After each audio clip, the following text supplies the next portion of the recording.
नमस्कार, स्वागत है आपका अपना YouTube channel worker growth life में। दोस्तों आज का जो वीडियो है ना, ये टाटा मोटर्स के ऊपर में है, क्योंकि हाल ही में हमने एक पोस्ट किया था कि टाटा मोटर्स में अप्रेंटिस का रिक्वायरमेंट है, जिसके वजह से क्या हुआ ना कि बहुत सारा लोग कॉल करने लगा, मैसेज करने लगा कि सर मेरे को रिक्वायरमेंट है तो सर मेरे को करा दीजिए उसमें। तो हम पहले समझा दे आपको कि देखिए, बहुत सारे लोग तो ऐसे भी कॉल किया कि सर टाटा मोटर्स का दूरी कितना दूर है, टाटानगर स्टेशन से, रेलवे स्टेशन से, बस स्टैंड से। सर टाटा मोटर्स ये कहाँ पे है, सर टाटा मोटर्स में क्या ये परमानेंट जॉब हो जाएगा अप्रेंटिस करने के बाद।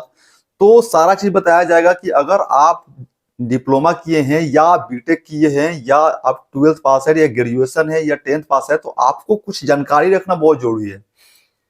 जानकारी इस बेसिस पे कि टाटा मोटर्स में लोग इंप्लॉय कैसे बनते हैं और अप्रेंटिस जो होता है वो कैसे होता है और क्या क्या सुविधा मिलती है और करना चाहिए कि नहीं करना चाहिए, और करना भी चाहिए तो किस बेसिस पे करना चाहिए।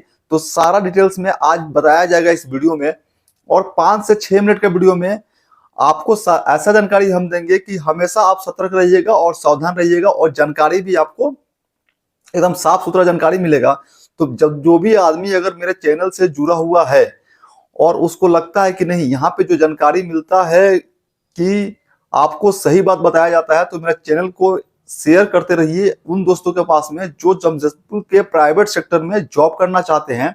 और फटाफट मेरा चैनल को लाइक कीजिए, सब्सक्राइब कीजिए और दोस्तों में शेयर कीजिए, क्योंकि जमशेदपुर के टाटा मोटर्स हो या टाटा स्टील हो या आदित्य इंडस्ट्री का कोई भी कंपनी हो, मेरे को जॉब का रिक्वायरमेंट दिखता है तो हम आपको जॉब का इन्फॉर्मेशन पहुंचाते हैं और आपको जमशेदपुर के जॉब के बारे में अपने चैनल के माध्यम से बताते हैं।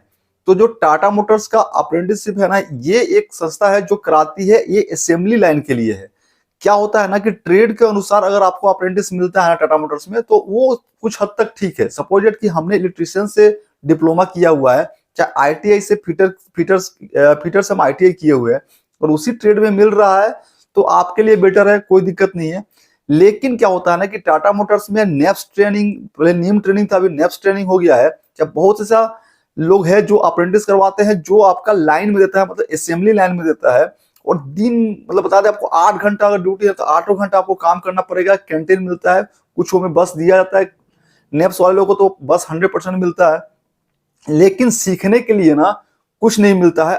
मात्र 10 से मतलब कि 12 मतलब 10% बच्चा को बोल दीजिएगा ना कि वो सही जगह पे अप्रेंटिस करता है और उसको सीखता है टाटा मोटर्स से, नहीं तो बाकी सारे बच्चे ना काम करते हैं अंदर में। तो इसके लिए ना आपको सतर्क हो जाना है, क्योंकि वहां पे अगर सीखने को नहीं मिलेगा तो जब आपका टाइम पीरियड खत्म हो जाएगा, 1 साल बाद आप कहीं जाइएगा और आपके पास काम का जानकारी ही नहीं रहेगा, तो आप क्या कीजिएगा। तो हम बोलते हैं कि कभी भी ना सावधानी से ऐसा जगह काम करें कि कुछ सीखने को मिले। तो आप डिप्लोमा कर रखे हैं या बीटेक कर रखे हैं या 12th पास आउट है, तो आपको बता दें कि बहुत सारे लोग इसलिए भी कॉल किया कि टाटा मोटर्स में एम्प्लॉय कैसे बने।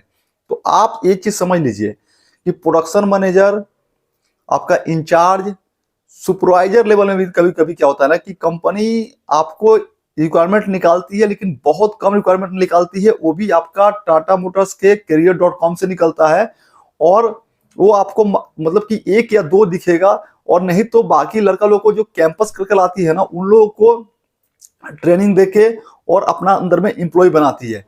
और बता दें आपको, प्रोडक्शन के लिए, चाहे आपका क्वालिटी के लिए, चाहे जिसके भी देखते हैं ना आप एम्प्लॉय सब देखते हैं ना, उसके लिए कभी कोई वैकेंसी टाटा मोटर्स नहीं निकलता है, क्योंकि वो रजिस्ट्रेशन बेसिस पे ना जॉब मिलता है।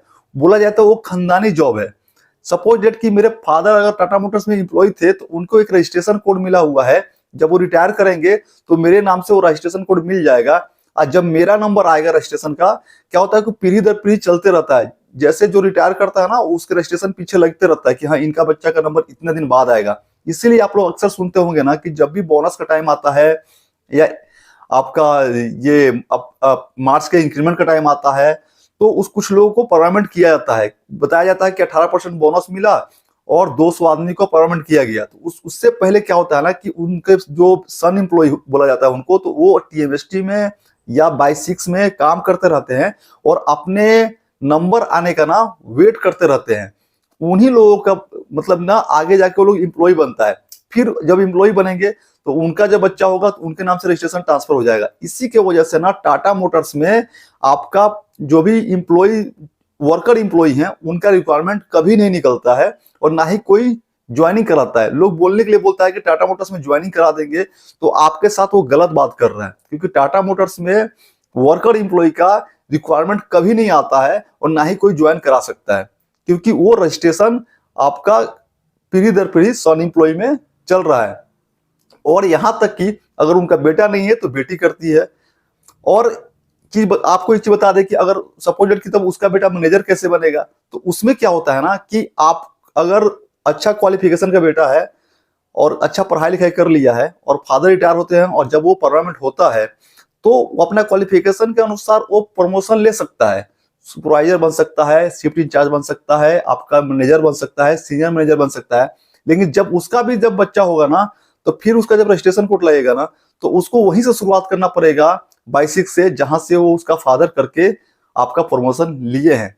तो ये नौकरी ना पक्का है कि अगर टाटा स्टील में, टाटा स्टील और टाटा मोटर्स दोनों तो अलग है, टाटा मोटर्स में अगर आपका फादर इंप्लॉई है तो उसका बेटा का नौकरी फिक्स हो जाता है कि हाँ टाटा मोटर्स में होगा। लेकिन बहुत सारा में क्या होता है ना कि नंबर आते आते ना बेटा की उम्र 40 साल हो जाता है, 42 साल हो जाता है, किसी किसी का 48 साल में वो जाके इंप्लॉय बनता है।